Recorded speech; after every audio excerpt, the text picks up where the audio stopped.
Hvað var það? Ég man það ekki hvað það var 2016 eða sem stóð eftir. Já, menn heldur ekki einu það. Það er bara best að byrja strax. Það er ekki delay, Það var gott. Það er til þessi fína niðurstaða út úr svona. En það þarf að kíkja á þetta, þetta er bara... Niðurstaða út úr svona.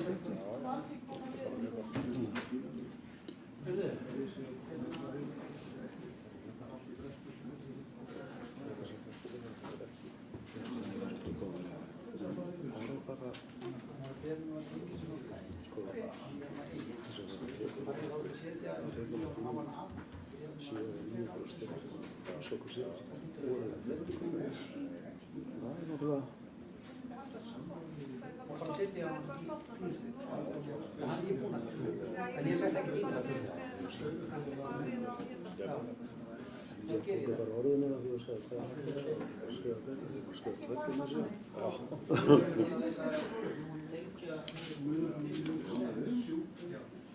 Ég held að þetta sé tengildi fyrir þetta.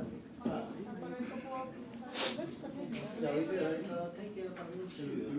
Það var 07 klára. 007. Hvað er fjöldaðalið? Ég veit eitthvað líka. Nei, það er eitthvað út af. Ef þú restir hlutina síðan þess að bara, þá er það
Það er ekki orðin sko, þetta er alltaf.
Og vestandi verið í börn. Ég sé alltaf að ég er ekki að byggja það við.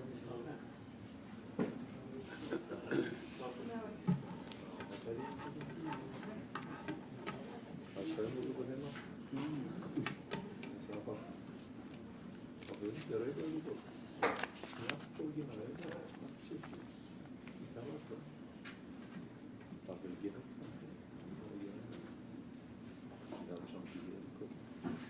537. fundi bæjarstjórnar Reykjanesbæjar er settur.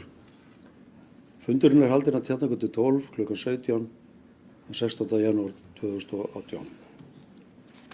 Mættir eru bæjarfulltrúarnir Friðjón Einarsson, Eysteinn Eyjólfsson, Kolbrún Jóna Pétursdóttir, Daði Páll Viðarsson, Gunnar Þórarinsson, Kristi Jakobsson, Árni Sigfússon, Jóhann Sigurbergsson, Böðvar Jónsson, Baldur Guðmundsson, Guðbrandur Einarsson ásamt bæjarstjóra Kjartanum á Kjartansinni. Það eru 5 mál á dagskrá fundarins. Þau eru númer 1 fundagerðir bæjarráðs frá 4. og 11. janúar. Númer 2 fundagerð umhverfis- og skipulagsráðs frá 9. janúar. Númer 3 fundagerð velferðarráðs frá 11. janúar. Númer 4 fundagerð menningarráðs frá 11. janúar. Og númer 5 fundagerð fræðsluráðs frá 12. janúar. Tekin er fyrir fyrsti dagskrárliður, en það eru fundagerðir bæjarráðs frá 4. og 11. janúar, orðið er laust. Kolbrún Jóna Pétursdóttir.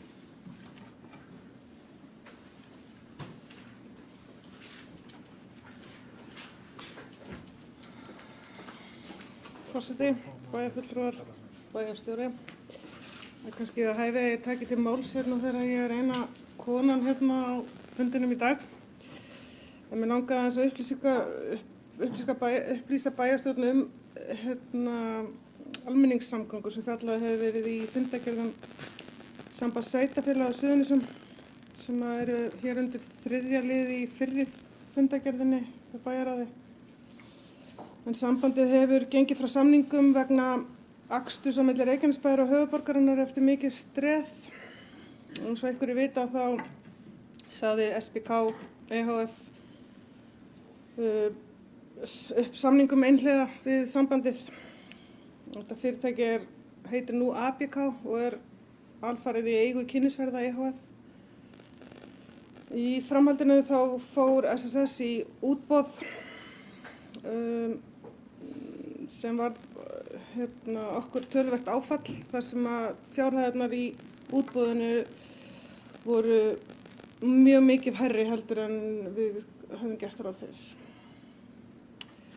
Og þar sem við vorum alls ekki tilbúin til að binda sveitarfélaginu marga tugi milljónir aukalega en kostaði áætlunum hljóða upp á, þá ákváðum við að bíða með að ganga eftir samninga og fórum á fund ráðherra samgöngumála.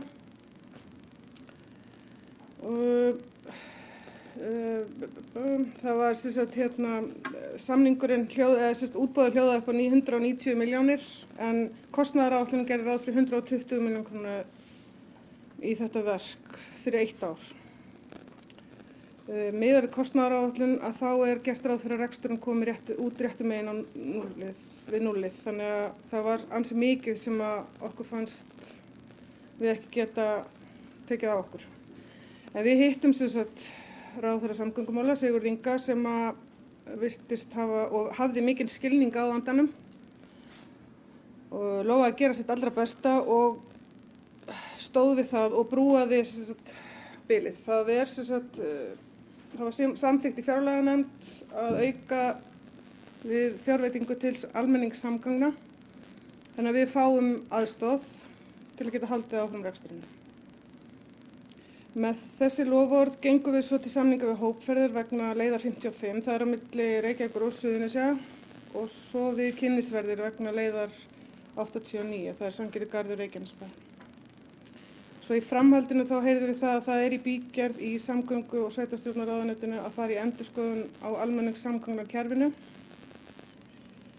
En landshlutasamtökin hafa öll sagt upp samningum sínum við Vegagerðina í þessar almenningssamgöngur því þetta er náttúrulega eitthvað sem er að valda okkur afar miklum kostnaði og bara uppsafnað tap okkar í SSS er yfir 80 milljónir. Þá er þetta fyrir utan þetta ár.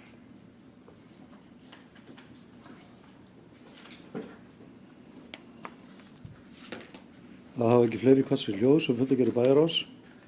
Þeir sem samþykkt geta fundargerðir bæjarráðs, það er að gefa merki, þær eru samþykktar 11:0. Þá er komið að fundargerð umhverfis- og skipulagsráðs frá 9. janúar og hún er yfirgripsmikil að venju. En áður en ég gef orðið laust þá ætla ég að benda hér á nokkra liði sem við þurfum að afgreiða sérstaklega.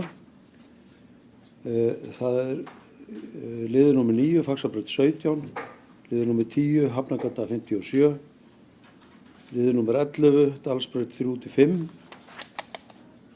liður númer 15, Suðurgata 43, liður númer 16, Klettatröð 8 og 10, liður númer 17, Gunnuhver, liður númer 19, Hafnargata 56, liður númer 21, Skógabraut 932, liður númer 22, Leirdalur 2-16 og að lokum liður númer 23 sem er Seilubraut 1. Eysteinn Eyjólfsson hefur beðið orðið.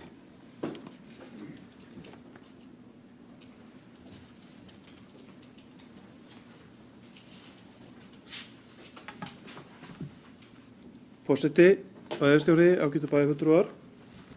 Það er ágætt tækifæri sem ég gríp að vera bæjarfulltrúi á þessum fundi sem formaður umhverfis- og skipulagsráðs líka og ætla að nýta tækifæri til þess að fara yfir þessa ítarlegu og áhugaverðu fundagerð umhverfis- og skipulagsráðs frá 9. janúar. Það er ánægjulegt að segja til þess að þetta er svona, ítarleg fundagerð en hún er nú bara með 26 málum. Ég held að við farum mest upp í á 8. tuginn þegar að mest lét. En þau eru stór málin í henni. Við höfum verið að vinna jafnt og þétt að því á kjörtímabilinu öllu að skoða aftur það sem þarf að skoða og horfa fram á veginn þar sem að þess er þörf. Það er ánægjulegt að sjá í kynningunni sem við fengum áðan á þjónustukönnun árlegri frá Gallup að ánægja bæjarbúa með skipulagsmál er að aukast töluvert. Þótti megum kannski gera betur hvað varar annað eins og til dæmis sorphirðuna sem við erum að fara að gera núna á þessu ári og almennt í umhverfismálum. Það er líka ánægjulegt að sjá það að bærinn í heild eða þjónusta bæjarins í heild er þannig núna á þessari könnun að hún er betri heldur en fyrir árið síðan. Hækkum okkur víða. Það hefur verið mikið að gera á umhverfis- og skipulagsráði á þessu kjörtímabili eiginlega svona frá byrjun. Það voru mjög áhugaverðar upplýsingar í fundagerðinni síðustu, desemberfundinum okkar sem ég veit ekki alveg hvort að bæjarfulltrúar hafa hnotið því að við bókum nú ekki sérstaklega það. En þar fengum við ágæta samantekt frá skipulagsfulltrúa á fjölda lóða og hver staðan væri í skipulagsmálum. Og svona til þess að ramma út fyrir ykkur, þið fáið þá líka uppfærða tölur frá og með áramótum í næstu fundagerð. En þá var staðan þannig í desember að 156 lóðum fyrir 722 íbúðir hafi verið úthlutað síðustu 3 árin í Reykjanesbæ, langmest árið 2017. Frá 2014 hefur byggingafulltrúi Reykjanesbæjar gefið út 467 byggingarleyfi, 25 til byggingar einbýlishúsa, 195 til byggingar fjölbýlishúsa og 168 til byggingar iðnaðarhúsnæðis. Þetta eru líka til breytinga á húsnæði, svo það sé tekið fram. Og allt stefnir í að vel á 700 íbúður verið tilbúnar innan 2 ára í bænum okkar. Og það eru líklega 250 íbúður í byggingu núna. Svo eru við líka deiliskipuleggja. Þetta burt sér frá því hvað í deiliskipulögum. Það hefur verið mikið að gera, að endurskoða aðalskipulag, að endurskoða deiliskipulag og standa stundum fast í staðinu og segja nei en hlusta svo á góð rök breytingar þegar þær koma. Og það hefur verið mjög ánægjulegt að starfa í umhverfis- og skipulagsráði þetta kjörtímabilið. En þið fáið sem sagt uppfærðar tölur frá starfsmönnum á umhverfis- og skipulagssviði í fundargerð næstu í byrjun febrúar, þar sem að við tökum stöðuna áramót. Þannig að ég svona gaf ykkur forsmíkin að þessu. En ef við förum aftur að fundargerðinni, 201. fundar, þá vil ég tæpa þar á nokkrum málum. Forseti benti á réttilega þau mál sem þarf sérstaklega að greiða atkvæði Þar vil ég sérstaklega tala 2 auglýsingar á deiliskipulagi sem við leggjum til ráðið. Það sem sagt 19. mál sem Hafnargata 56 deiliskipulagstillaga. Þar verið að koma fram með áhugaverðar hugmyndir uppbyggingu við Hafnargötuna. Við gerðum athugasemd við akstur og umferðarskipulag en teljum að þær athugasemdir hafi verið að koma til móts við þær og viljum endilega að þessi deiliskipulagstillaga verði sett í auglýsingu og bæjarbúar fái möguleika á því að segja afstöðu sína til og við getum semst auðveldað uppbyggingu þar. Hitt 16. mál, Klettatröð 8-10, þar sem við leggjum til að breyting á aðalskipulagi verði auglýst, verði sett í auglýsingu. Þarna að ræða að inni á athafnasvæðinu á Ásbrú, þar sem við þekkjum kannski sömu sem gamla verktakahverfið, gert ráð fyrir að verði til lítið hólf sem að verði skilgreint ekki sem athafnasvæði heldur sem verslanir og þjónusta, sem þýðir þá að á því svæði sé hægt að hafa gistiheimili, leigja út til gistingar eins og hægt að gera það sem að verslanir og þjónusta. Þar fyrir gistiheimili sem að fékk eiginlega undanþágu á sínum tíma frá aðalskipulagi og við fengum beiðni það að veita aðra undanþágu við hús sem að eru þar klár til hliðar til þess að nýta sem gistiheimili. Svona fyrir kunnu að þá þetta gömlu starfsmanna aðstæðan fyrir íslenskir aðalverktakar höfðu.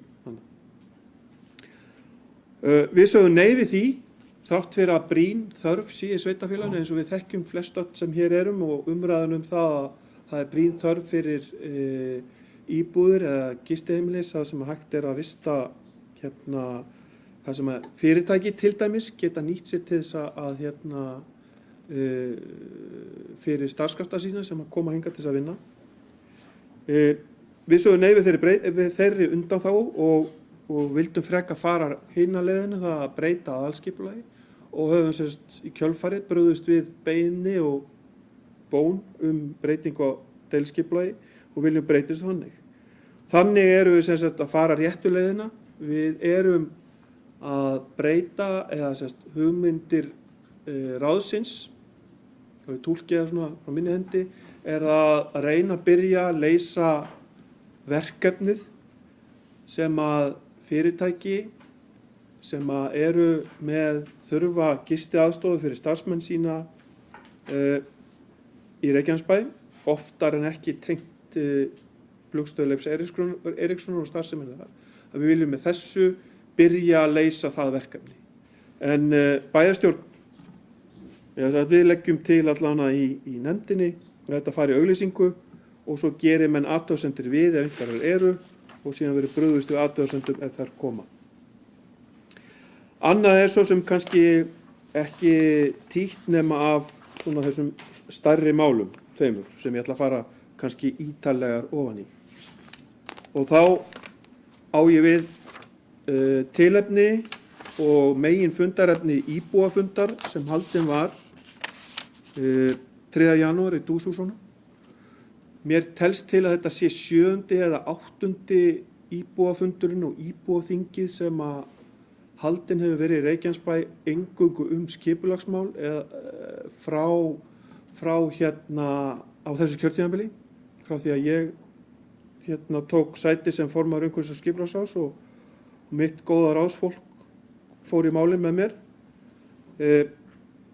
Það var mjög ánægjulegt að sjá hvað hann vel sóttur, fundurinn. Hann var samt 3. janúar svona þegar menn eru að hrista jólin af sér á nýjárið en það var mjög ánægjulegt að sjá hvað hann var vel sóttur. Því að það hefur verið þumaputareglan og raun og veru leiðarstefið hjá okkur sem hafa skipað umhverfis- og skipulagsráð á þessu kjörtímabili að því fleiri sem koma að skipulagsmálum í bænum okkar, því betri verður bærinn. Því meiri tíma sem gefum okkur í að vanda okkur og hlusta á fleiri raddir, því betri verður bærinn. Og í þessu samhengi þá minni ég á líka tækifæri fyrir okkur sem hér sitjum og stöndum og líka bæjarbúa alla að í Dúsásónu núna sýning sem heitir Verndarsvæði byggð. Hún sem sagt til 15. apríl opin og það þurfum ekki alveg að rjúka niður eftir fundinn. Þar gefst bæjarbúum tækifæri til þess að láta rödd sína heyrast og koma með hugmyndir og tillögu framtíðar ásýnd gamla bæjarins til dæmis, Keflavíkurtúnsins og fleiri svæða í bænum okkar. Þetta bæði alveg bráðskemmtileg og fræðandi sýning svona gömlu Keflavík og gömlu Njarðvík og ekkert svo gamla völlin reyndar líka, af því að það líka verið að tala Pattissonsvæðið. En þarna tækifæri til þess að fræðast og koma með hugmyndir það hvernig við getum nýtt þessi dýrmætu svæði áfram. En fundurinn var vel sóttur, fundurinn á 3. janúar. Þessi fundur var haldinn að frumkvæði umhverfis- og skipulagsráðs sem að léta fylgja með auglýsingunni bæði Víkurbraut 21-23 og líka Framnesveg 9-11 þegar að deiliskipulagstillagan var sett í auglýsingu að framkvæmdaraðilar skyldu halda opinn fund á auglýsingatímanum til þess að kynna hugmyndina bæjarbúum. Þetta að sama háttur og við höfum á þegar að Hafnargata 12 og deiliskipulagið fyrir Hafnargata 12 var auglýst. Við þá líka mæltust til að framkvæmdaraðilar héldu fund, hann var haldinn, athugasemdir komu, margar og deiliskipulagið gjörbreyttist. Gunnar skipulagsfulltrúi og Jón Stefán arkitekt fóru yfir deiliskipulögin, gerðu það mjög vel. Bæði tillögurnar vegna Víkurbrautar 21-23 og Framnesvegar 9-11. Víkurbraut 21-23 sem mál 13 og 14 í fundagerðinni sem að náðu áttum, mæltist almennt vel fyrir. En það komu athugasemdir aðalega frá íbúum í Pósthússtrætinu umferðarmál þannig kringum og við tókum mjög hlustuðum vel á það eins og allar athugasemdir. Í stuttumáli fyrir þá sem að hafa ekki áfram í Ísland, það má gera 2 hluti í einu. Í stuttumáli fyrir þá sem komu ekki á fundinn og hafa kannski ekki kíkt mjög djúpt ofan í tillögurnar, þá ganga tillögurnar varðandi Víkurbrautina út af það að færa, þetta sem 2 tillögur, bæði deiliskipulag og aðalskipulag, ganga út af það að færa grænasvæðið, þar sem að minnismerki Stjána bláa núna, beint á móti aðalstöðinni, sem heitir víst Dominós núna, þangað sem saltgeymslan færa að norðar. Og móti kemur að áætla fjölbýlishús sem var einu sinni komið langt í deiliskipulagsvinnu en var ekki á endanum samþykkt, en voru komið svona mjög miklar hugmyndir sem átt að reisa á reitnum þar sem saltgeymslan Það færist á móti til suðurs, nær fjölbýlishúsunum í Pósthússtrætinu. Og það átti líka að snúa langsum, láta það snúa frá austri til vesturs blokkirnar til þess að tryggja útsýn frá til dæmis aðalstöðinni og Hólagötu og Austurgötu sem það fyrir aftan. Sama byggingabann áætlað þarna og þetta allt saman innan aðalskipulags þannig að það ekki verið að breyta magni af byggingum. Með þetta opnast sjónlína út frá Faxabrautinni við endan á Faxabrautinni út á sjóinn sem er dýrmætt og í skipulagsfræðum er mikilvægt að hafa alla ása opna. Ef maður horfir eftir götum þá vil maður hafa ásana opna ef mögulegt er. Og í stað þess að hafa vegg af fjölbýlishúsum eins og þetta var hugsað áður, stóran vegg af stórri blokk sem átt að loka alveg útsýninu og tækifæri til þess að búa til mjög metnaðarfull og fallegt grænt svæði, þarna það sem saltgeymslan sem kallast á við kannski brekkuna við höfnina frá því í gamla daga sem við munum kannski sem krakkar þegar við vorum á sjómannasunnudeginum. Og að sjálfsögðu myndum að vilja að minnismerki Stjánabláa yrði þá á þeirri fallegu brekku. Og að sjálfsögðu ef afverður myndum að sjá það að ef að samningar takast makaskipti á lóðum á milli bæjarins og framkvæmdaaðila að fyrsta áfangi þessa verks uppbyggingarinnar í Víkurbrautin verði það að gera grænasvæðið fallegt í slakkanum og færa minnismerki Stjánabláa yfir áður en framkvæmdir hefjast við íbúðarborginnar.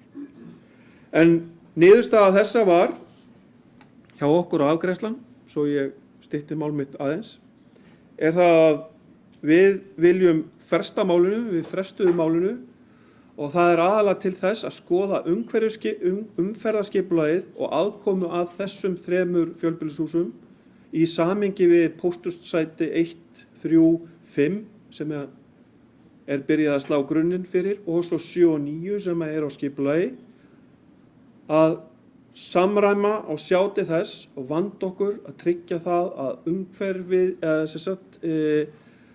að umferðarstýringin og annað verði skynsamleg. Að við förum ekki að byrja á einum staðnum sem getur gert að verkum að of mikil traffík fer á annan staðin. Það er þessna sem að við frestum og við ætlum að fara í það að fá til þess menntaðan sérfræðing til að skoða umferðarskipulagið á þessum reit öllum. En þá er að framleiðsögu 9 til 11, eða 11 réttar sagt, sem er 12. mál í fundagerðinni. Það er nokkuð forsaga fyrir þessum hugmyndum og deiliskipulagstillögunni sem að komin aftur hingað eða var reynd að fresta einhversu skipulagsráði. Og ég ætla að taka hérna smá sögustund. Kannski það vegna þess að ég hef ekki kennt sögu í tæp 10 ára að ég þarf að fá útrás hérna á ágætum bæjarfulltrúum í bæjarstjórn Reykjanesbæjar, en ég held að það hafi verið ekki verri menn og konur af þessu. Aðalskipulagið sem samþykkt var 2006 í bæjarstjórn Reykjanesbæjar og samþykkt af Skipulagsstofnun leyfði alltaf 17 hæða fjölbýlishús á reitnum á framnessi 9 til 11.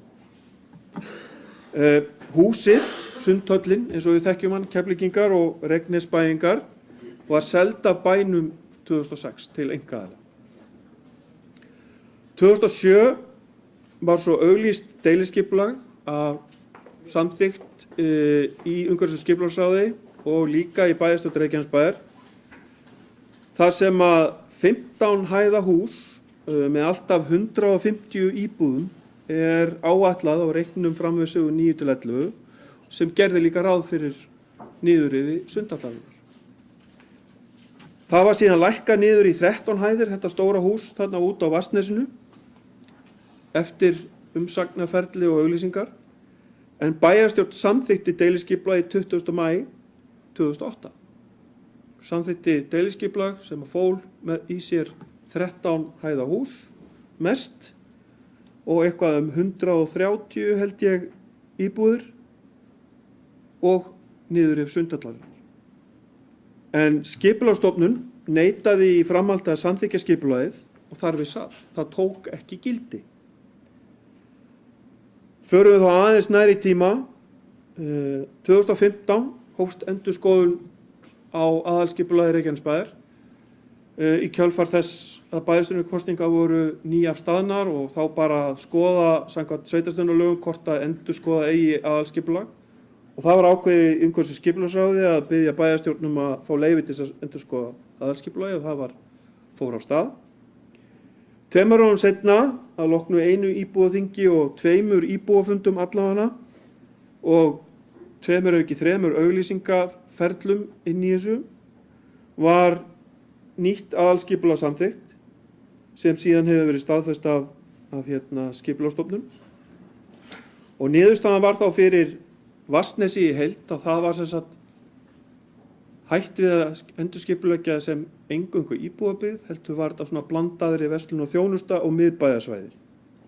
En niðurstaðan fyrir þetta svæði, sem sagt Framnesvegur 9-11, var að þar mætti mest byggja 3 til 5 hæða fjölbýlishús.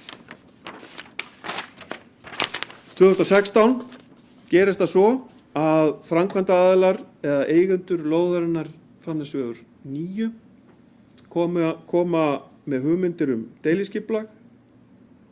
Það svona gengur aðeins á milli þangað til að farið að setja slíkt í auglýsingu og það síðan samþykkt eftir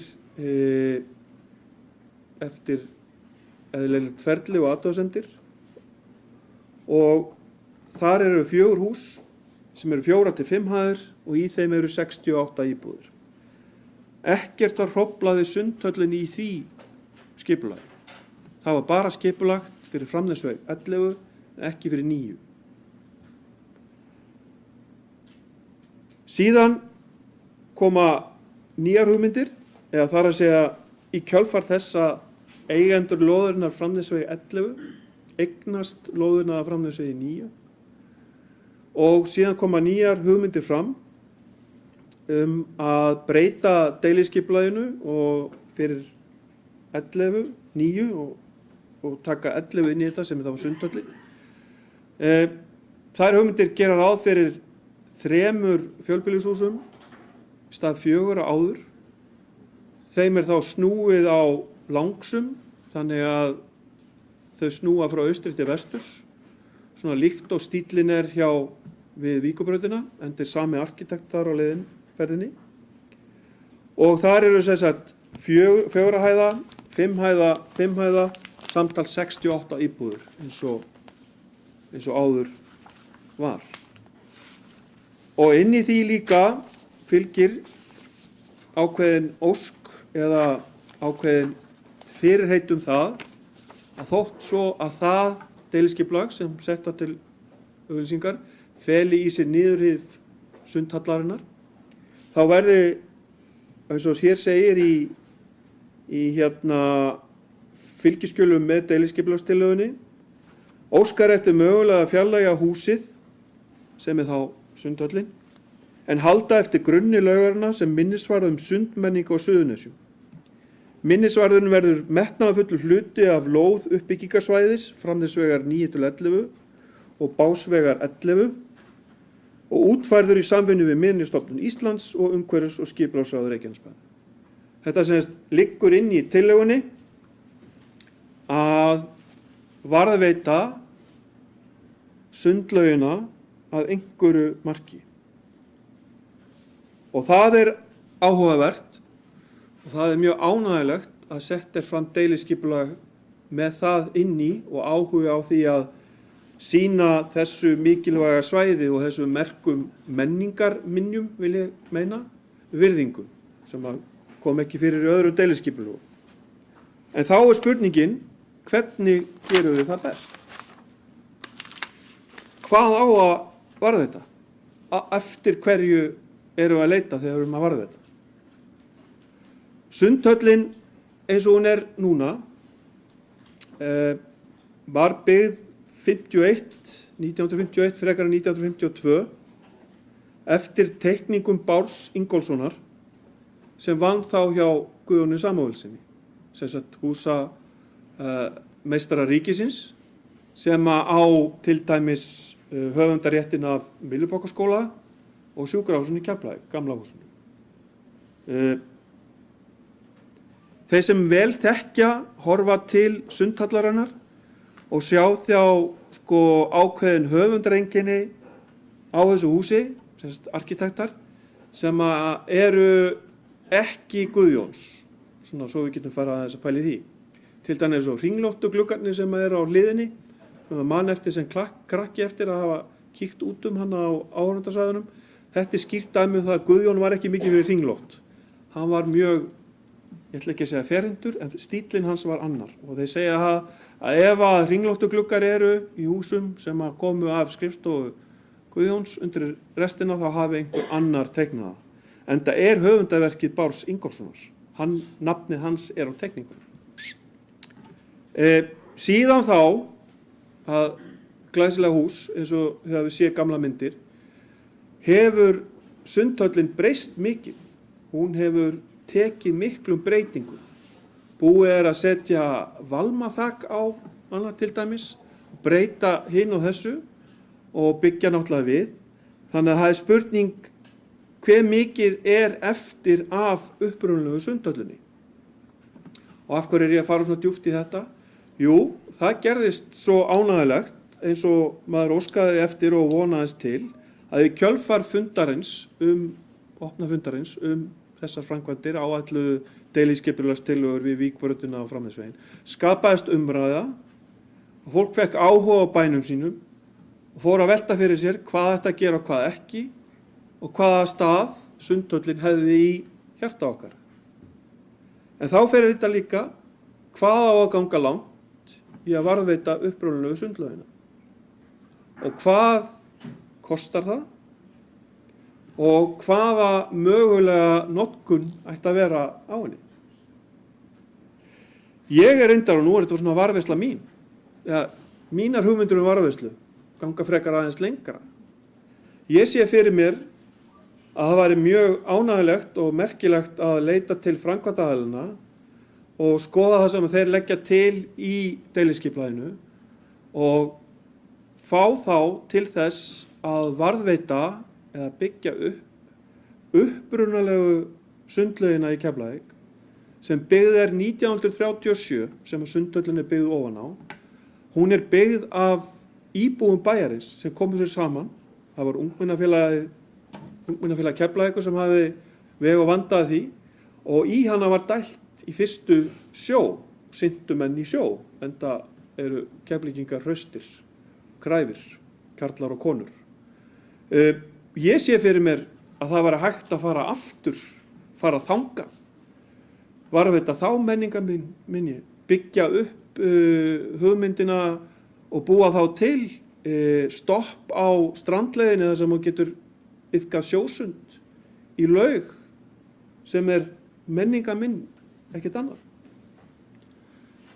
Þannig að það er mín hugmynd og ég myndi í fullkomnum heimi vilja fara þangað og mér finnst framkvæmdaaðilarnir sem að eiga lóðina vilja gera þessa metnaðarfullu hluti þannig út á Vatnsnesi, gefa boltan upp í það.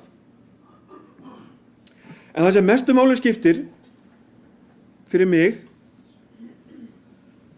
er að umræða hefur skapast framtíðina í bænum okkar. Umræða hefur skapast og orðið til skipulagsmál á dýrmætum og merkilegum og mikilvægum stöðum eins og þarna á Víkurbrautinni og út á Framnesvegi, út á Vatnsnesi. Fleiri hafa komið að málunu en áður, miklu fleiri, þegar að hugað var að framtíð Vatnsnesins. Og þar með aukast líkurnar á því að við getum tekið sameiginlega skynnsama ákvörðun. Við getum fundið leið, vonandi, þar sem að hægt er að varðveita menningarminjar og þá hluti sem okkur eru kærir. En á sama tíma byggja upp bæinn okkar og koma í veg fyrir það að, skulum orða það þannig, að byggingar og svæði séu áfram í órækt. Niðurstaðan var svo að við ákveðum að fresta málinu. Það er komin vakning meðal íbúa að athuga framtíðina og það er sjálfsagt að gefa andrúm til þess. Það komi líka athugasemdir inn til umhverfis- og skipulagsráðs varðandi deiliskipulagið, alveg svo við fengum vegna Víkurbrautarinnar töluvert færri reyndar.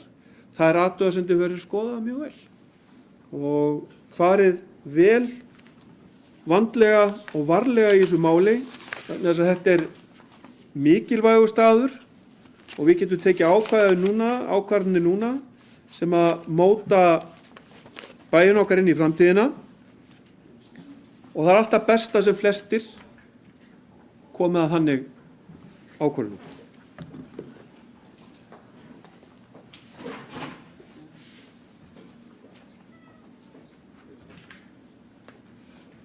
Jóhann Sigurbjörnsson Geirsson.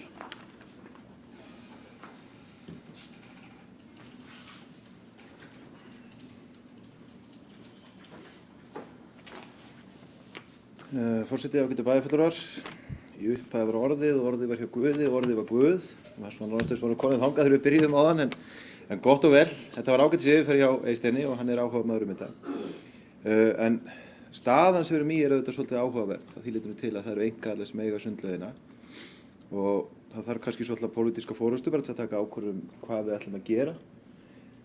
Annað sem að tók eftir í þessu ferli að maður las 150-200 komment á Facebook þessum menn höfðu skoðanir á þessu máli og svo bárust 8 athugasemdir við þessa deiliskipulagstillögu.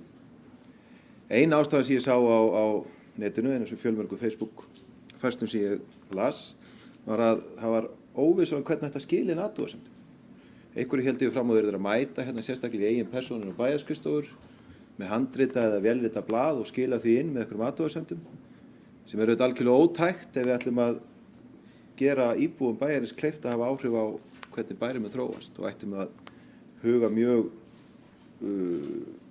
hratt og örugglega því að laga þetta ferli. Ég ætla að vona að það sé komið í ferli við þessar ábendingar sem komu en ætla allavega að leggja það til að við munum skoða það og þá í auglýsingunum eða þá allavega að skoða það líka hvernig við orðum textan í auglýsingum þess að þeir séu ekki villandi það að verður að mæta á bæjarskrifstofur.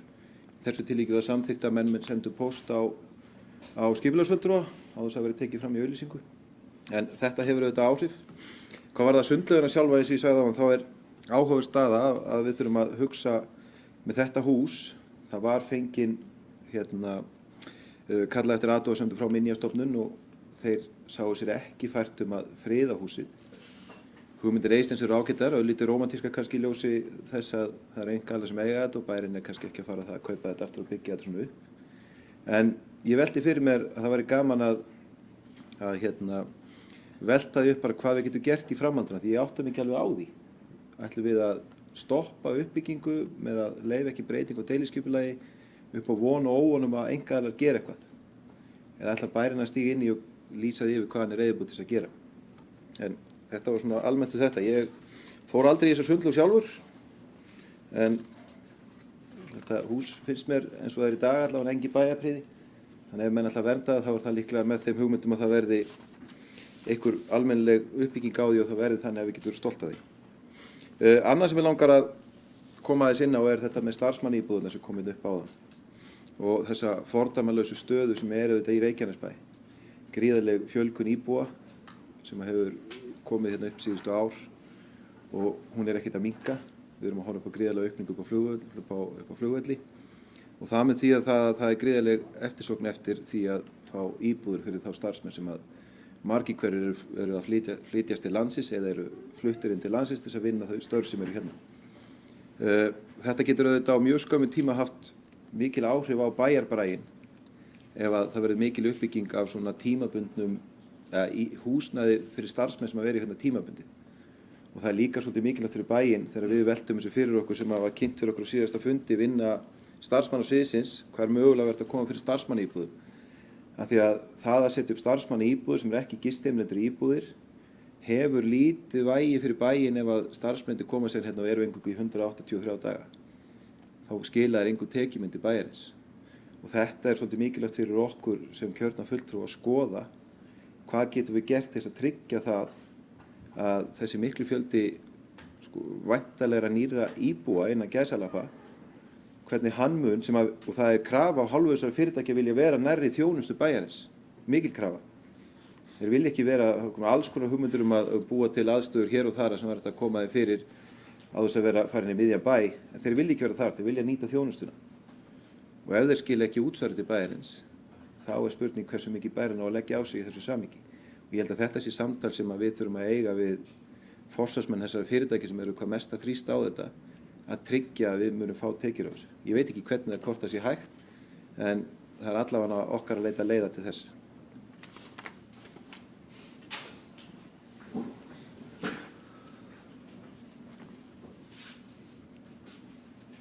Það hafi ekki fleiri kvassi hljós fundargerð umhverfis- og skipulagsráðs.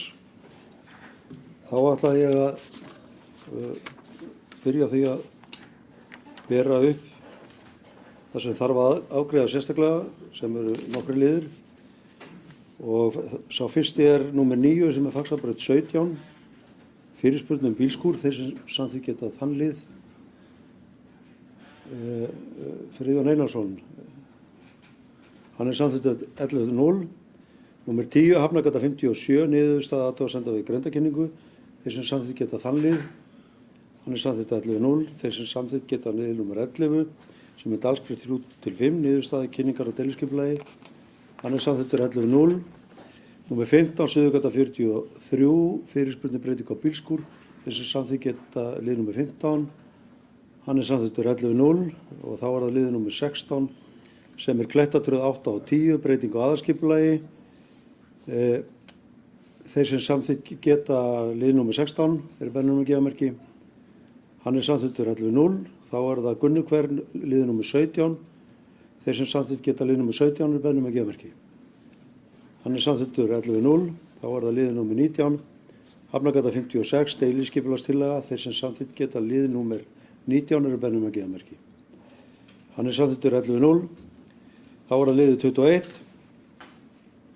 Skógarbraut 932, deiliskipulagsbreyting, þeir sem samþykkja lið númer 21, hann er samþykktur 11.0. Liðið númer 22 sem er Leirdalur 2-16, breyting á deiliskipulagi, þeir sem samþykkja lið númer 22 eru bennummerki. Liðið númer 22 er samþykktur með allum atkvæðum og þá er það liðið númer 23 sem er Seylubraut 1, lóðastækkun. Þeir sem samþykkja lið númer 23. Hann er samþykktur.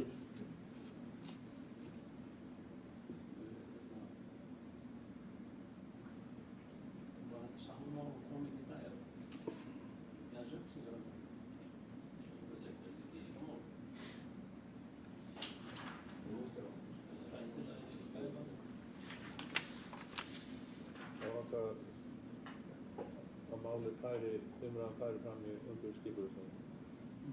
Nú er þetta ekki ástæða, rökstuðningurinn er sá að það sem að þetta varðar ekki aðra heldur en bæinn og þessa.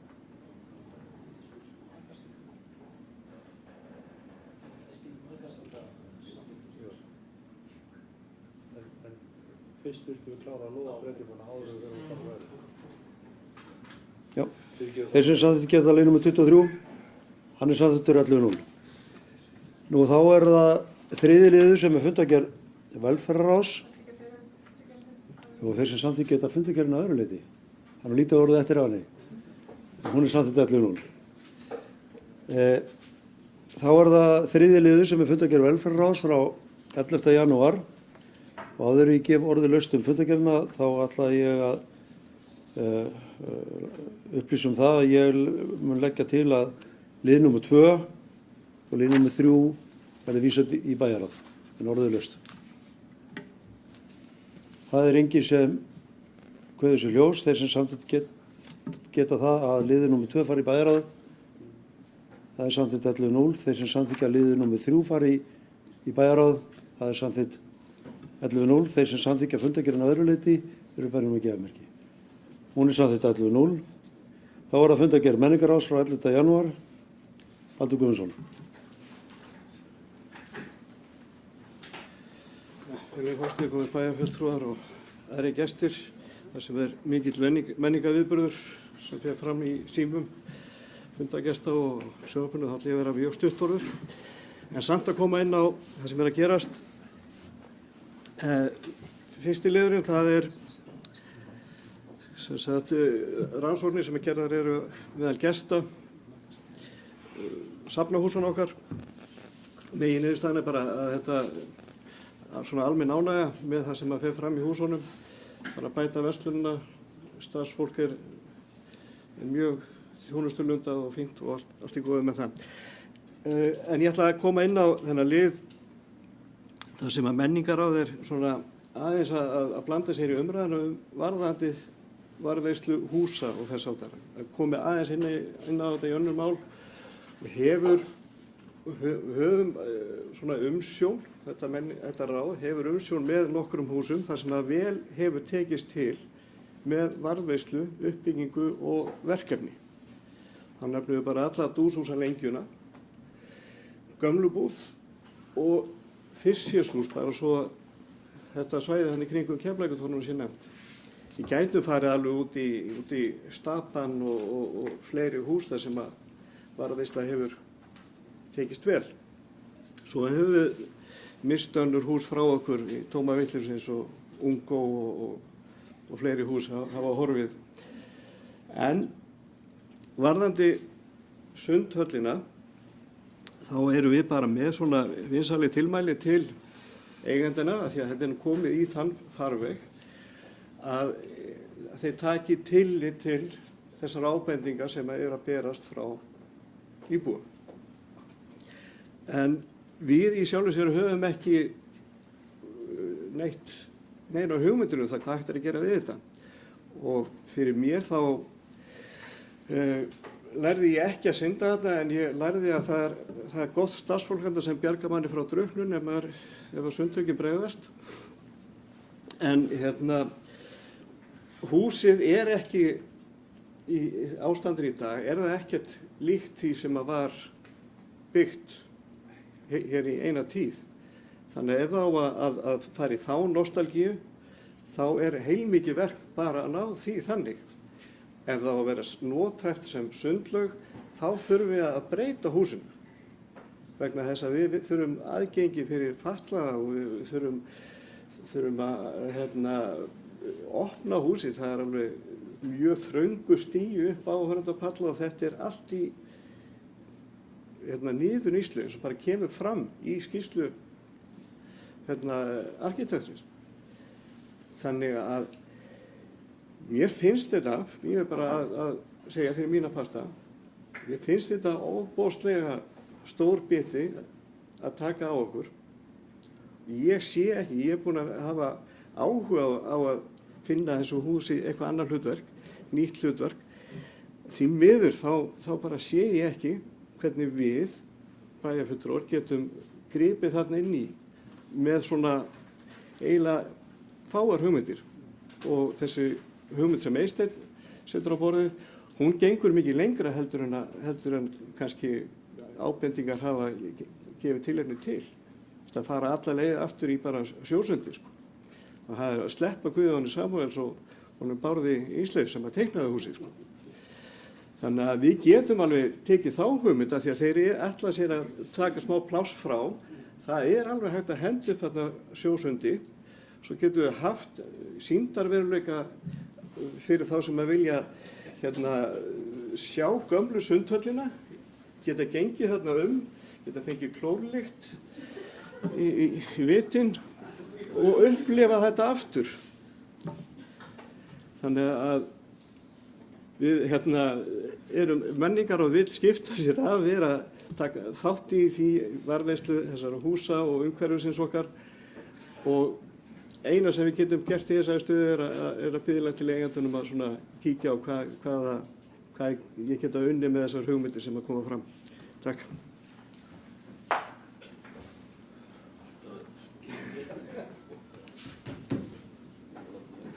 Það er ekki fleiri sem hafa kastað ljós undir fundargerð menningarráðs. Þeir sem samþykkt geta fundargerðina eru Benjamin Gjafmerki. Hún er samþykkt 11.0 og þá er það síðasti liðurinn sem er fundargerð fræðsluráðs frá 12. janúar orðalaust. Það er enginn sem kveður sér hljóðs fundargerð fræðsluráðs. Þeir sem samþykkt geta fundargerð fræðsluráðs eru Benjamin Gjafmerki. Hún er samþykkt 11.0. Þá er dagskráin tæmd og við gerum hlé á fundurum og meðan að gengið frá fundargerð. En mér langar að nefna það hér svona í framhjáhaldi og gleðjast yfir því með ykkur að við fengum bikar til Suðurnesja til Reykjanesbæjar á sunnudaginn, á laugardaginn, ánægilegt og vil óska Keflvíkingum stelpunum okkar til hamingju með þennan áfanga. Já, bikarar, já, það voru margir bikarar held ég sem komið hérna til Sauðanesja. En við stoppum núna og klárum fundargerðina.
Fundur bæjarstjórnar Reykjanesbæjar haldinn að Tjarnargötu 12, 16. janúar 2018 kl. 17.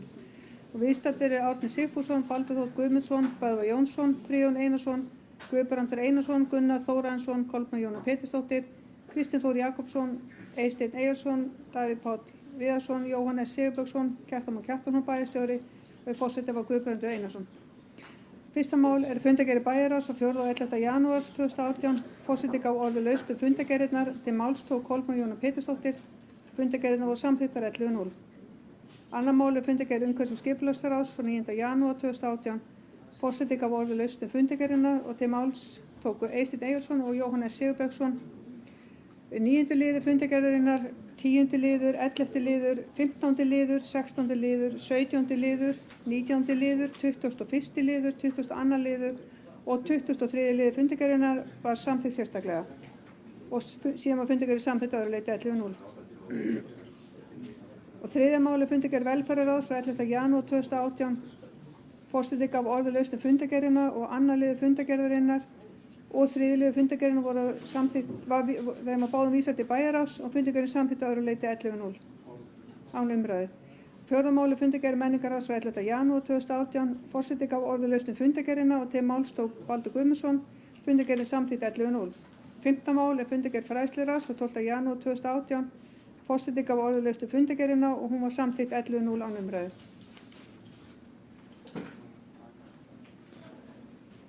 Þeir sem samþykkt geta fundargerðina eru bænum að gefa merki. Hún er samþykkt 11:0 og verður því undirrituð. 537. fundi bæjarstjórnar Reykjanesbæjar er hér með slítið.